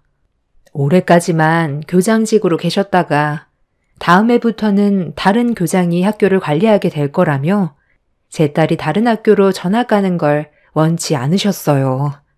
그리고 지금 현재 저는 형님과 시모가 저와 딸에게 손찌검하고 급식도 못 먹게 하고 부당하게 7시간 무릎 꿇린 행동들에 대해 소송 준비를 하고 있어요. 교내 복도와 교무실 내에 상시 녹화되고 있는 CCTV에 전부 다 찍혀 있었기 때문에 저희는 그걸 활용해서 법적으로 소송을 하려고 합니다. 저와 제 딸이 받은 상처 어떻게든 보상받을 생각이에요. 본인들이 저지른 행동에 대해서는 이번 일을 통해 잘못은 인정했으면 좋겠습니다. 그리고 형님의 딸이 전학을 가게 된 이후 또 다른 문제가 터졌는데 현재 형님의 딸이 실종 중에 있습니다. 학교에서 불량한 학생들과 어울리더니 어느 날 갑자기 말도 없이 사라졌다고 하네요. 핸드폰도 꺼져 있고 흔적도 없이 사라져서 연락이 안 된 지 한 달이 넘어가고 있어요. 형님이 중간에서 행동을 똑바로 했다면 아마 정상적인 학교 생활을 유지할 수 있었을 테고 이런 안 좋은 상황까지 오지 않았었겠죠. 형님네는 애가 없어진 이후 완전 초상집이 되었다고 하네요. 상황이 안 좋게 흘러가서 결국 이렇게까지 됐지만 만약 에리가 이 사연을 본다면 하루빨리 집으로 돌아갔으면 좋겠습니다. 앞서 말씀드렸듯이 사람의 본성은 태어날 때부터 웬만큼 정해진다 하지만 살아가는 환경에 따라 많이 변하는 것 같아요. 형님이 애한테 보인 행실이 얼마나 안 좋았으면 이렇게까지 상황을 악화시켰겠어요. 시모도 만만치 않은 성격을 가지고 있는데도 남편이 정상적으로 자라왔다는 게 정말 다행이라고 생각합니다. 부모의 역할이 얼마나 큰 영향을 주는지 이번 일을 통해 크게 깨달았습니다. 살다 보니 별일 다 겪게 되네요. 제 사연 들어주신 분들 감사합니다. 안녕하세요. 저는 40대 중반 여자입니다. 명절은 가족들과 함께 오래간만에 만나서 맛있는 음식도 함께 나눠 먹으며 즐거운 시간을 보내는 게 명절인데 저희 가족은 사정이 조금 달라서 사연을 신청하게 되었습니다. 작년 추석 때 시어머니에게서 연락이 왔어요. 연을 끊고 지낸 지 5년 만에 저에게 전화를 하셨던 거였죠. 5년 전에 시어머니 성격이 가족들을 얼마나 힘들게 했으면 연을 끊고 살았었겠어요. 저희만 그런 게 아닌 제 위로 형님 내외 또한 연 끊고 지낸 지 7년이나 됐었죠. 형님 내외와 연을 끊어내게 되자 저희한테 히스테리를 부려서 결국 저희 부부 또한 등을 돌리게 된 거라 갑자기 전화를 하셨을 때 기분이 별로 좋지 않았습니다. 처음에는 받을 생각이 없었어요. 전화 통화해봤자 예전과 똑같이 안 좋은 말을 듣게 될 테고 괜히 감정만 상하게 될 것 같아 일부러 거절을 했었는데 계속해서 오는 전화에 한참의 고민 끝에 시모의 전화를 받았습니다. 제가 아무 말이 없자 먼저 말을 걸어오셨는데 다가오는 추석 명절에 잠깐 얼굴 좀 볼 수 있겠냐는 말이었어요. 5년 만에 전화해서 앞뒤 다 자르고 얼굴 좀 보자고 하시길래 무슨 일 때문에 제가 시댁으로 내려가야 하냐고 되물으니 시모는 처음으로 과거에 했던 행동들에 대해 미안하다고 얘기하셨어요. 그리고 다가올 추석 명절에는 가족들과 함께 지내고 싶다며 많이 외롭다는 말씀을 하시는데 참 난감하더군요. 미안하다는 말로 전에 받았던 상처가 회복되는 것도 아니고 얼굴을 본다 해도 또다시 전에 있었던 안 좋은 상황들이 되풀이될 것 같아 시모의 말에 답을 주지 못했습니다. 생각 좀 해보겠다며 그렇게 전화를 끊게 되었고 저는 바로 형님한테 연락을 했어요. 시모는 이미 저한테 전화를 하기 전에 형님과 통화가 끝난 상태였다는 걸 알 수 있었어요.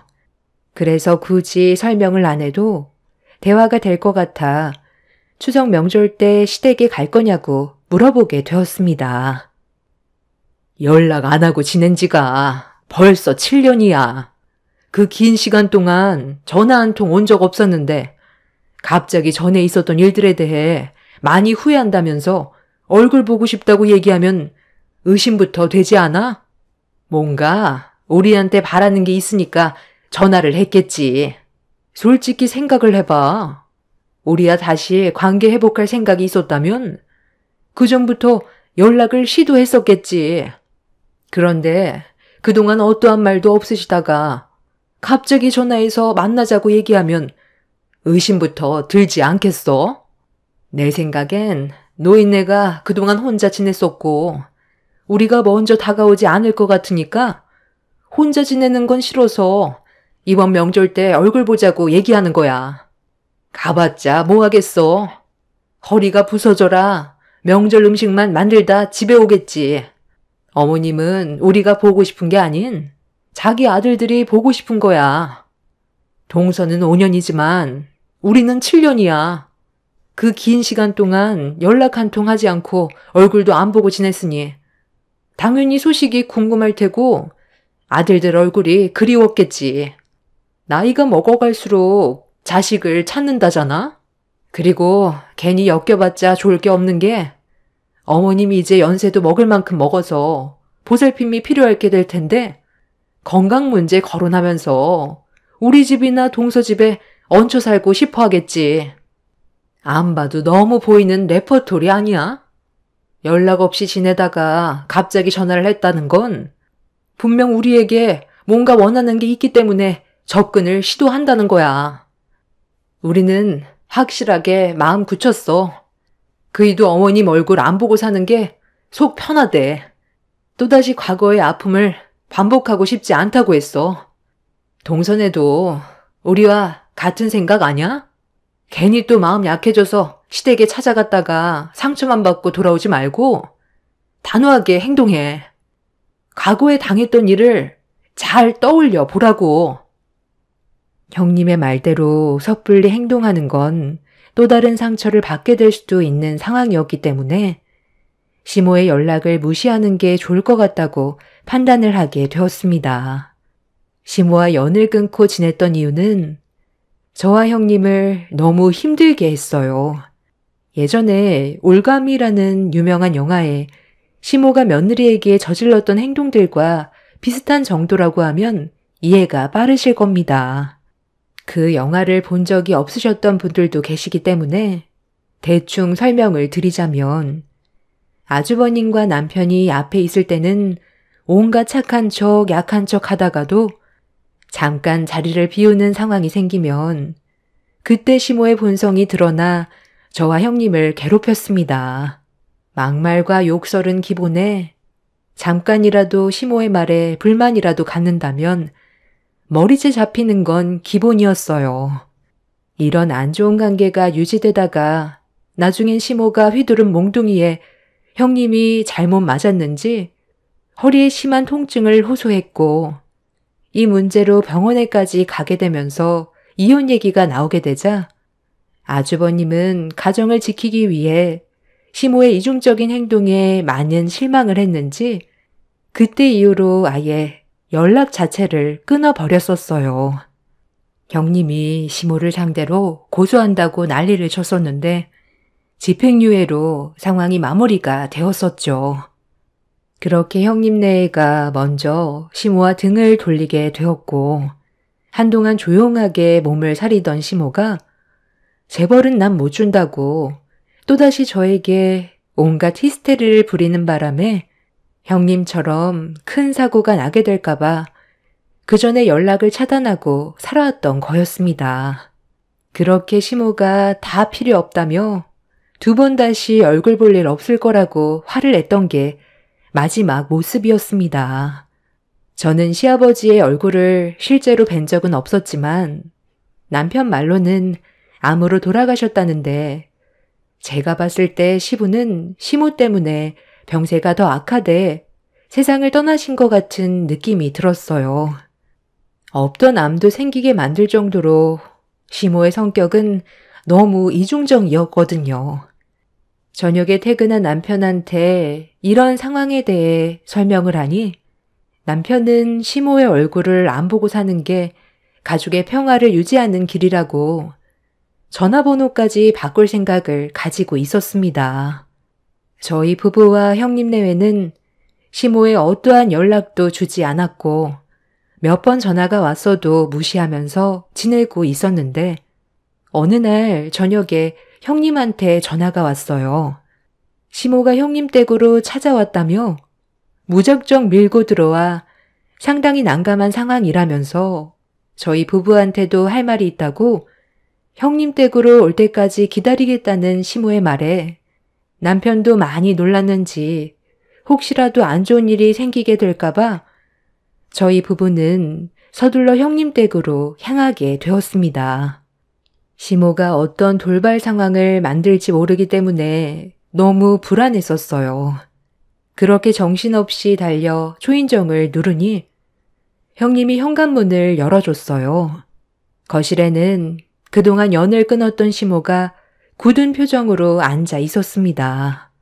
상당히 차가워진 공기 속에 저희 가족 모두 시모를 바라보며 반대편에 앉았는데 시모가 저희 부부와 형님 내외를 한참 동안 번갈아가며 쳐다보더니 돌아오는 추석에 함께 명절을 보내고 싶다며 시댁으로 오면 좋겠다는 말을 하셨습니다. 갑자기 연락도 없이 찾아와서 이번 명절을 함께 보내자고 하면 저희가 무슨 말을 하겠어요? 벌써 그때 일은 잊은 거예요? 저희가 뭐가 아쉬워서 어머님과 시간을 같이 보내야 하는 거죠? 연락을 받지 않는다고 이런 식으로 무작정 찾아오는 건 좋은 방법은 아닌 것 같은데요. 무슨 말을 하셔도 달라지는 건 없어요. 내가 그때 너한테 했던 행동들에 대해서는 정말 후회를 많이 하고 있다. 작은 며느리 너한테도 좋은 시어머니가 되지 못한 거 미안하게 생각한다. 많이 늦었다는 거 알고 있어. 나도 한 고집 하는 성격이라 너희들과 평생 연 끊고 살아가려 했는데 세월에 장사 없다고 시간이 지날수록 과거를 되돌아보니 내가 100번 잘못을 했더구나. 너희들한테 따뜻한 말 한마디 건네주지 않고 온갖 상처를 다 주면서 왜 그렇게까지 행동한 건지 지금 생각해보면 후회뿐이다. 그래서 지금이라도 우리 관계를 회복하고 싶어서 너희들한테 계속 연락을 시도했던 거고 전화로는 안 될 것 같아 무작정 찾아와서 대화를 하고 싶었다. 어머니가 이런다고 해서 과거의 아픔들을 회복할 수 있다고 생각하는 거예요? 그동안 어머니가 보여줬던 이중적인 행동들이 아직까지 이 사람을 힘들게 하고 있어요. 그런데 이제 와서 과거에 있었던 일들에 대해 후회하니까 다시 좋은 관계로 발전해 나가자고요. 그렇게는 힘들죠. 어머니 때문에 또다시 얼굴 붉히게 되는 일을 경험하고 싶지 않다고요. 그러니 제발 혼자 사세요. 저희가 행복하게 사는 걸 원한다면 그렇게 해주셔야죠. 할 말 끝났으면 그만 일어나 볼게요. 암이다. 너희 아버지가 이겨내지 못하고 결국 세상을 떠나게 됐었던 암이 내 몸에도 자라고 있다는 걸 최근에 알게 됐어. 항암 치료받으면 어느 정도 희망이 있다곤 하는데 대장암 3기라 확신하기도 어렵다더구나. 입원하기 전에 너희들과 이번 명절 같이 보내고 싶은데 엄마 부탁 들어줄 순 없겠니? 어머님이 대장암 3기로 몸 상태가 많이 안 좋아졌다고 저희가 받아줘야 되는 건 아니잖아요. 전에 저희들한테 했던 행동들에 대한 벌을 이제야 받는 거죠. 너한테 내가 무슨 말을 할 수 있겠니? 나도 그때만 생각하면 아직까지 등에서 식은땀이 날 만큼 해선 안 될 짓을 저질렀다는 거 인정한다. 그때 이후로 지금까지 후회하면서 살아왔었어. 항암 치료 받는다 해도 내가 얼마나 살 수 있을지 장담할 수 없다는데 마지막 시간을 너희들과 함께 하고 싶구나. 시모의 안색이 확실히 안 좋긴 했었어요. 정상인들과는 전혀 다른 혈색을 가지고 있었습니다. 시모가 대장암으로 세상을 떠나게 될 수도 있다는 건 안타까운 일이지만 그렇다고 저희가 겪었던 아픈 기억들을 뒤로한 채 아무렇지도 않은 척 시모와 명절을 함께 보내기에는 아직 마음의 준비가 되어 있지는 않았습니다. 형님 내외도 아무 말 없이 시모를 회피하기만 했지 어떠한 답도 주지 않았어요. 시모는 자기가 자리를 비워줘야 결정을 할 것 같다면서 연락을 기다리겠다며 힘겹게 자리에서 일어나 집으로 돌아가셨고 저희 부부와 형님 내외는 이 문제에 대해서 진지하게 대화를 이어나갔어요. 형님이 시모에게 제일 안 좋은 감정이 있었기 때문에 먼저 반대 의견을 내세웠고 아주버님 또한 형님의 의견을 존중해주고 있었습니다. 저희 부부도 5년의 시간이 지났는데도 화가 가라앉기는커녕 시모의 얼굴을 보자마자 안 좋은 감정이 올라온 것 보면 아직 준비가 된 것 같지는 않아 저희 부부도 형님 내외와 같은 생각을 가지고 있었습니다. 원래 당한 사람만 그 아픔을 기억하는 거야. 이렇게까지 무리해가면서 다시 관계를 엮어가려는 이유가 뭐겠어? 곧 항암 치료 받게 되면 병원에 입원을 하게 될 테고 그럼 보호자가 당연히 필요한데 우리한테 손을 벌려야 되잖아. 사람은 쉽게 바뀌지 않아. 겉모습만 보고 판단하면 안 된다는 거야. 속으로 어떤 생각을 가지고 있는지 그건 아무도 모르는데 어머님이 암에 걸렸다고 해서 괜한 동정심으로 도와줬다가 결국 우리만 또다시 상처를 받게 된다고. 어머님이 여기까지 찾아온 이유는 수발 들어줄 사람이 필요해서지 과거에 대한 잘못을 뉘우치고 있는 건 아닌 것 같아. 이럴 때일수록 우리도 냉정하게 판단해야 돼. 저도 그렇게 생각해요. 예전에 어머님이 보여줬던 이중적인 모습들을 보면 충분히 그러고도 남을 것 같아요. 지금까지 연락 한 통 없다가 갑자기 암 때문에 관계 회복을 한다는 게 너무 억지스럽긴 하죠. 진심으로 뉘우치고 있다는 분이 눈물 한 방울 흘리지 않고 눈빛이 간절해 보이는 것도 아니잖아요. 저희들한테 말하지 않는 뭔가가 있는 것 같아요.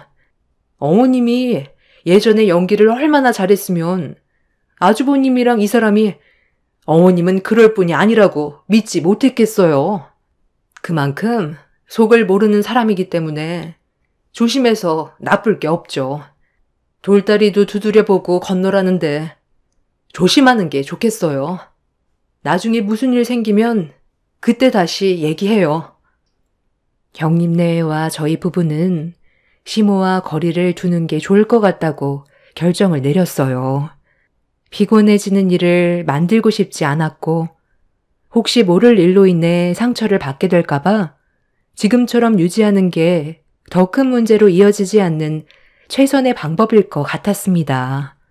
그렇게 추석 명절을 이틀 앞두고 어떠한 연락도 하지 않은 채 지내고 있었는데 명절 하루 전날 늦은 새벽 시간에 시모가 남편한테 전화를 했어요. 자고 있던 시간이라 받지 않으려 했는데 계속해서 전화가 오길래 남편은 짜증이 났는지 핸드폰 전원을 끄려고 하는데 문자 한 통이 도착했고 확인을 하는 순간 정신이 번쩍 들 정도로 온몸에 닭살이 돋았었어요. 시댁에 도둑이 들은 것 같다면서 남자 2명이 집안의 물건을 뒤지고 있는데 너무 무서워서 침대 밑에 숨어 있다며 도와달라는 문자였어요. 남편은 이 사실을 아주버님한테 알렸고 우선적으로 경찰에 신고를 한 뒤에 일단 시댁으로 향할 수밖에 없었습니다. 그렇게 늦은 새벽 시간에 시댁에 도착을 하니 이미 경찰들이 시모와 대화를 주고받고 있었어요. 상식적으로 경찰서에 먼저 전화를 해야 되는 거 아니에요? 왜 저한테 연락을 했어요? 도둑들은 어디 있어요? 벌써 도망친 거예요? 다친 곳은 없고요. 그게 나도 너무 갑작스럽게 일어난 일이라 머릿속이 백지처럼 하얗게 되더라고. 떨리는 손으로 핸드폰을 켰는데 생각나는 사람이 아들밖에 없어서 전화를 했던 거야. 그놈들이 작정하고 이 집을 털려고 했는지 주변 CCTV가 전부 고장이 난 상태네요. 추가적인 조사를 더 진행하겠지만 워낙 시골이라 힘들지도 모르겠습니다. 아무리 생각해봐도 정말 이상한 게 추석 명절 하루 앞두고 갑자기 도둑이 들었다는 건 좀 억지스러운 것 같은데 정말 도둑이 들었다는 거예요? 그럼 내가 너희들한테 거짓말을 해서 얻어가는 게 뭔데? 우리 집안 꼴을 보고도 그런 말이 나오니? 집안을 아예 쑥대밭으로 만들어 놓은 거 봐라. 암 때문에 서 있는 것조차 힘든 내가 이런 일을 어떻게 꾸민다는 거야? 작은 아들이 경찰에 신고하지 않았다면 나는 도둑놈들에게 어떻게 됐을지도 모른다고. 시어머니는 억울하다면서 저희들 앞에 눈물까지 보이더니 그 자리에 주저앉아 버렸어요. 남편은 일단 시모를 진정시키는 게 좋을 것 같다며 집 안으로 모셔드렸고 경찰은 동네 주변을 순찰하기 시작했어요. 남편과 아주버님은 난장판이 된 집을 정리해주고 있는데 시모는 도둑 때문에 충격을 많이 받았는지 온몸을 떨고 계셨습니다. 그런 모습을 지켜보던 형님은 걱정을 해주는 것보단 되려 의심을 하고 있었습니다. 저도 그런 형님의 말을 충분히 이해하고 있었어요. 과거에도 이런 비슷한 일들이 있었는데 기억 안 나시죠? 그때 산속에서 길을 잃었다며 저 사람한테 도와달라고 했었잖아요. 그래서 한참 동안 어머님 저녁 늦게까지 찾아다니다가 겨우 발견해서 같이 내려오던 도중에 저를 뒤에서 강하게 밀쳤던 거 기억 안 나세요? 어머님 발견한 시간이 너무 늦은 저녁 시간대라 앞이 거의 안 보일 정도였어도 분명 저를 밀쳤다는 건 확실하게 느꼈는데도 어머님은 끝까지 그런 행동을 하신 적이 없다고 했잖아요. 그런 일들이 한 번만 있었던 것도 아니고 몇 번 더 있었죠? 이번에도 비슷한 상황인 것 같아서 혹시 또 무슨 일을 저지르려고 저희들한테 접근한 거 아니에요? 하필 추석 전날 이런 일이 터졌다는 것부터가 느낌이 별로 좋지 않네요. 어찌됐든 대충 정리된 것 같으니 저희는 그만 자리에서 일어나야겠어요. 네가 나에 대해 충분히 의심한다는 거 나도 잘 알고 있다. 그런데 몸이 안 좋은 내가 이런 짓을 뭐하러 꾸미겠어. 추석 명절 때 빈집 털이범 많다잖아. 너희 시아버지가 세상을 떠난 뒤로 집안 관리는 아예 손도 대지 못하고 있으니까 범죄자들의 범행 대상이 되는 걸 테지. 너희들한테 내가 무슨 말을 해도 믿진 않겠지만 맹세코 그런 행동 한 적 없으니 의심하지 않았으면 좋겠다. 네가 좀 그렇게 원한다면 그만 돌아가도 좋다.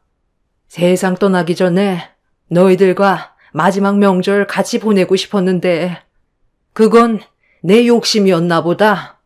어차피 떠나게 될 거 뭐가 두려워서 침대 밑에 숨어 있었는지 내가 너무 한심하네. 나 혼자 정리해도 되니까 그만 돌아가고 앞으로 연락할 일 없을 거다. 앞으로 잘 먹고 잘 살고 행복하게들 지내거라. 마지막 눈 감기 전에 한 번쯤은 다시 볼 수 있는 날이 오겠지.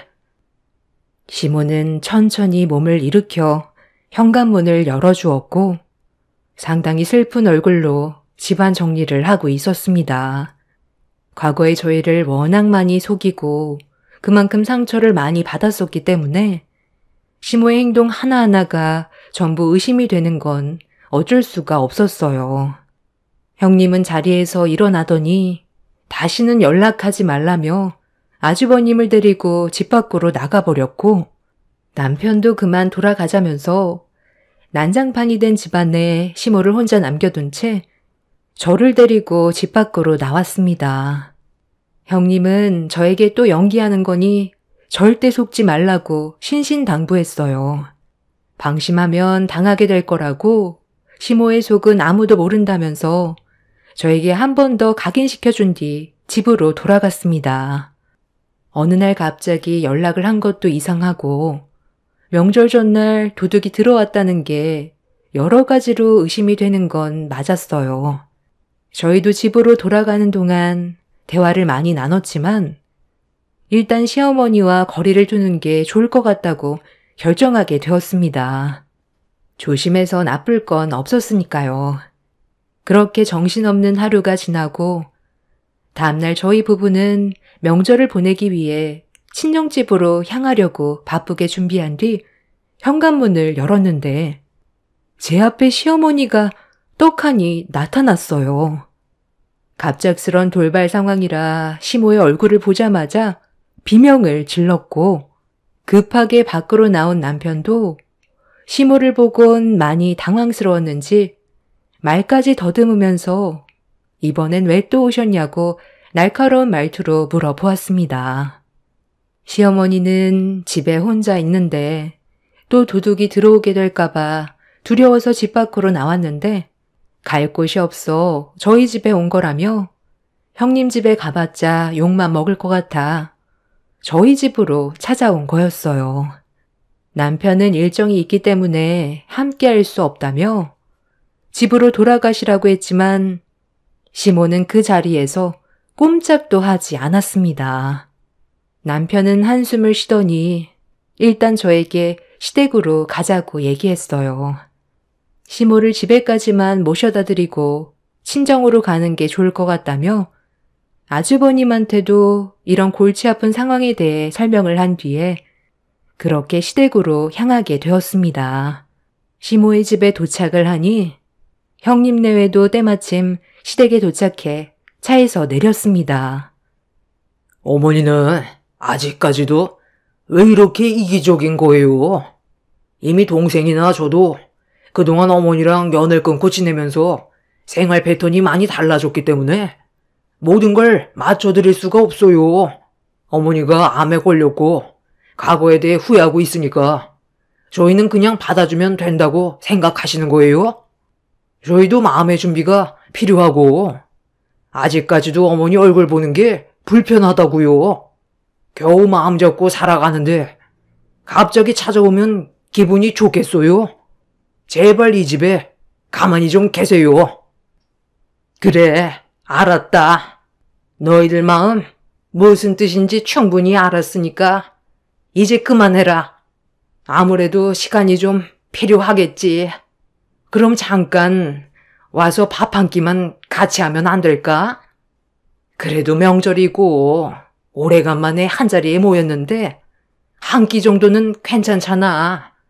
앞으로 절대로 귀찮게 안 하고 마음 풀릴 때까지 기다릴 테니 한 숟갈만 뜨고 가라. 시어머니는 남편과 아주버님을 손을 잡고 집 안으로 끌어들였어요. 시모는 마지막이 될 수도 있어서 그런다며 세상 떠나게 될 사람 소원 하나 못 들어주냐면서 사정을 하시길래 어쩔 수 없이 시댁 안으로 발을 들였습니다. 이미 시모는 저희와 식사 한 끼 하려고 생각 중이었는지 몸도 안 좋다면서 명절 음식을 양껏 준비해 놓았고 시모는 밝은 얼굴로 상다리가 부러질 정도로 차려주었습니다. 어색한 분위기 속에서 어쩔 수 없이 한 숟갈 뜨긴 했지만 솔직히 기분은 별로였어요. 처음부터 저희들한테 잘했다면 이런 관계까지 이어지지 않았을 텐데 시모의 고약한 성격 때문에 돌이킬 수 없는 상황이 만들어져서 애쓰고 있는 시모가 참 안타깝게만 느껴졌습니다. 그렇게 간단하게 식사를 끝낸 뒤 각자 일정을 소화하기 위해 서둘러 나가려는데 좀 전까지 있었던 형님 딸이 보이지가 않았어요. 불러도 대답이 없길래 불안한 느낌이 엄습해오고 있었는데 2층에서 갑자기 쿵 하는 소리와 함께 형님 딸이 비명을 지르는 목소리가 집안에 울려 퍼졌습니다. 가족들 모두 2층으로 급하게 올라가자 형님 딸이 시모를 깔고 앉아 있었고 시모는 잠깐 의식을 잃었다가 정신을 차렸는지 다시 깨어나 괜찮다고 웃어 보이고 있었습니다.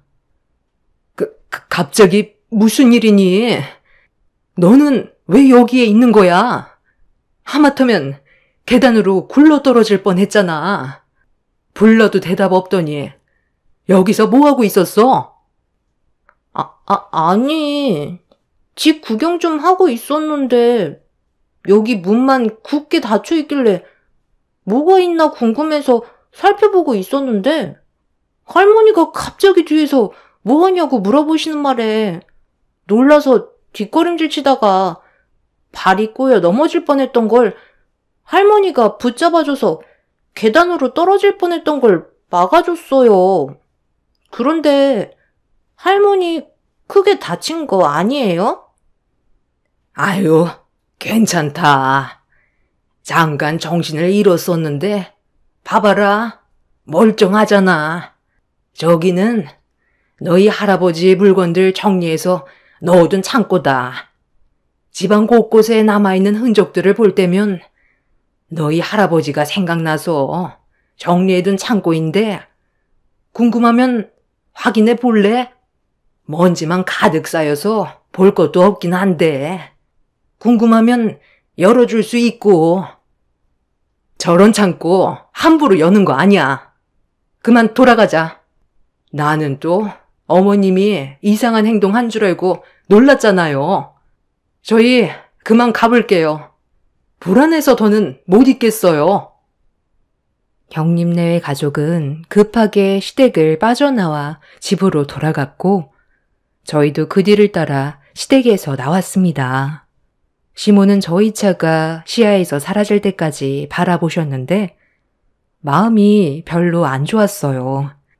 계획된 일정이 있어서 시댁에 더는 있을 수 없었지만 시모는 과거의 일들에 대해 많이 후회하고 계신 듯 보였습니다. 병들고 나이를 먹어가면 자신의 과거에 대한 행동들에 대해 후회를 많이 한다던데 시모도 예전과 다르게 성격이 많이 유해지신 것 같아 어느 정도 마음이 열린 것 같았어요. 그렇게 명절날 시댁 모임 후 귀가를 하고 있었는데 갑자기 시모에게 다시 전화가 왔어요. 남편은 운전 중이라 제가 다시 받게 되었고 무슨 일 때문에 전화했냐고 여쭤보는 순간 충격적인 말을 듣게 되었습니다. 난데없이 시모의 사망 소식이 수화기를 통해 들려왔어요. 남편은 운전 도중 급하게 차를 멈추더니 전화를 받았는데 시모가 길거리에 쓰러져 있던 걸 주민들이 발견해서 응급실에 도착을 했지만 이미 세상을 떠나신 상태였다는 걸 듣게 되었습니다. 전혀 예상치 못한 상황에 터진 문제라 저희 부부는 급하게 차를 돌려 병원으로 향했고 가는 도중에 제가 형님한테 전화를 해서 이 사실을 알렸어요. 그렇게 병원에 도착한 저희는 시모가 왜 갑자기 세상을 떠나게 됐는지 이유를 듣게 되었는데 그건 암도 아닌 뇌출혈로 인한 사망 소식이었습니다. 어딘가에 강하게 부딪힌 사고로 인해 뇌출혈이 온 것 같다는 말을 듣게 되었죠. 그 말에 충격에 빠진 저와 남편은 좀 전에 시댁에 있었던 일들이 떠올렸고 형님 딸이 계단에서 굴러 떨어지려는 걸 시모가 막다가 테이블 모서리에 머리를 부딪히면서 뇌출혈이 온 것 같았습니다. 그리고 이 사고에 대해 현장에서 조사를 하던 경찰이 응급실에 도착을 했고 남편한테 가까이 오더니 고 건분이 씨 가족들 맞냐고 물어보는 말에 고개를 끄덕이자 주변 차량에 있던 블랙박스 영상을 보여줬어요. 시모는 저희가 가는 차량이 사라질 때까지 그 자리를 지키고 있었고 저희가 시야에서 사라지자마자 갑자기 비틀거리더니 맥없이 그 자리에서 쓰러져 버렸습니다. 저희가 조금만 늦게 출발했어도 시모는 병원으로 빨리 이송돼 목숨을 구할 수 있었던 상황이었지만 형님이 기분 나쁘다면서 서둘러 시댁을 나가게 되면서 저희도 그 뒤를 따라 나가게 되었는데 잠깐의 결정이 되돌릴 수 없는 일을 만들게 되었던 거죠. 남편은 예고도 없이 떠난 시모의 영상을 보며 눈물을 흘렸고 뒤늦게 온 형님네에도 이런 상황을 듣게 되자 마음이 많이 안 좋은 듯 얼굴이 하얗게 변해 있었어요. 과거의 잘못된 행동들이 낳은 결과가 얼마나 안 좋은 상황까지 몰고 갈 수 있는지 보여주는 계기였습니다. 그렇게 시모의 장례를 치르고 시모가 살던 집을 정리하기 위해 형님네와 집안 물건을 정리하고 있었는데 2층 창고에 굳게 닫혀있던 문을 열게 됐었어요. 그런데 그 안에는 돌아가신 시부의 물건들이 아닌 가족들이 함께 웃고 있었던 사진들로 도배가 되어 있었어요. 시모는 과거에 대한 후회를 하고 있었지만 저희가 받았던 상처가 크다는 걸 알고 있어서 가까이 오지 못했던 것 뿐이지 이미 잘못을 뉘우치고 계셨습니다. 시모와 명절날 함께 했던 식사가 마지막이 될 거라곤 상상조차 하지 못했었는데 이런 상황이 오니 마음이 안 좋습니다. 제 사연을 들어주신 여러분들께서도 가족들과 안 좋은 감정들이 있더라도 후회를 하기 전에 바로 잡으셨으면 좋겠어요. 그리고 안 좋은 일들이 오기 전에 해결하셨으면 좋겠습니다. 가족이 얼마나 소중한지 이번 일을 통해서 많이 느끼게 된 것 같습니다. 여러분들의 가정에도 언제나 축복이 함께 하시길 바랍니다. 감사합니다.